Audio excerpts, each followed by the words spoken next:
Patuloy ang usapan sa paligid ng Los Angeles Lakers matapos mapansin ng mga analysts ang underrated na kontribusyon ni Rui Hachimura. Ayon sa kanila, hindi nakikita ng karamihan ang tunay na halaga ni Rui dahil hindi ito palaging makikita sa stats.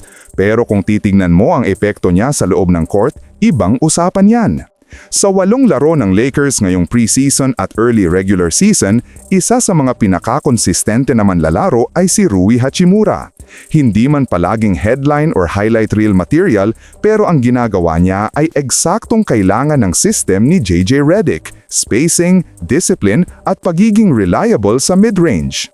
Habang karamihan nakatingin sa mga numero ni Luka Doncic, Austin Reeves o Jake LaRavia, si Rui tahimik lang na gumagawa ng paraan para maging balanse ang opensa at depensa ng Lakers. Ayon sa mga analysts, noong laban kontra Portland Trail Blazers, muling pinatunayan ni Rui ang kanyang kahalagahan. Wala si Luka, wala si LeBron at si Austin Reeves, pero nanatiling matatag ang Lakers dahil kay Rui. Siya ang naging fourth option ng team, pero sa gabing yon, siya rin ang nagbigay ng spark na nagpabago sa momentum. Kung wala daw si Rui Hachimura, malamang lumobo pa ang lamang ng Blazers. Pero sa pamamagitan ng kanyang energy at consistency, nakapagsalba siya ng ilang critical possessions at gumawa ng 28 points. Ang hindi alam ng karamihan, malaking bagay ang ginagawa ni Rui sa spacing ng Lakers.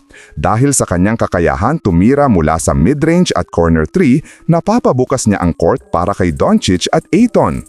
At sa depensa, hindi siya flashy pero fundamental. Marunong bumasa ng rotation, marunong magbantay ng switch at laging nasa tamang pwesto. Ito ang dahilan kung bakit sinasabi ng analysts na perfect fit siya sa system ni JJ Redick. Hindi man siya top scorer, pero isa siya sa mga dahilan kung bakit gumagana ang balance ng Lakers offense. Kapag kailangan ng composure sa gitna ng run ng kalaban, si Rui ang isa sa mga pinaka-dependable sa rotation. Kaya para sa ilang insiders, malaking pagkakamali kung basta-basta lang papakawanan ng Lakers ang ganitong klase ng player.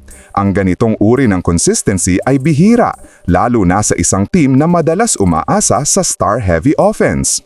Kung titignan sa mas malalim na perspektibo, si Rui Hachimura ang epitome ng winning role player.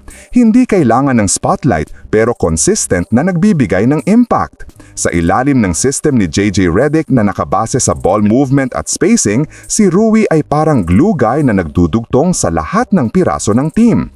Kaya kung ang Lakers ay seryoso sa long-term stability, kailangan bigyan nila si Rui ng pangmatagalang kontrata. Dahil sa totoo lang, sa likod ng bawat panalo, may Rui Hachimura na tahimik na gumagawa ng trabaho. I-comment nyo na lang po sa ibaba ang inyong opinyon at huwag kalimutang mag-subscribe sa aking channel. Maraming salamat po!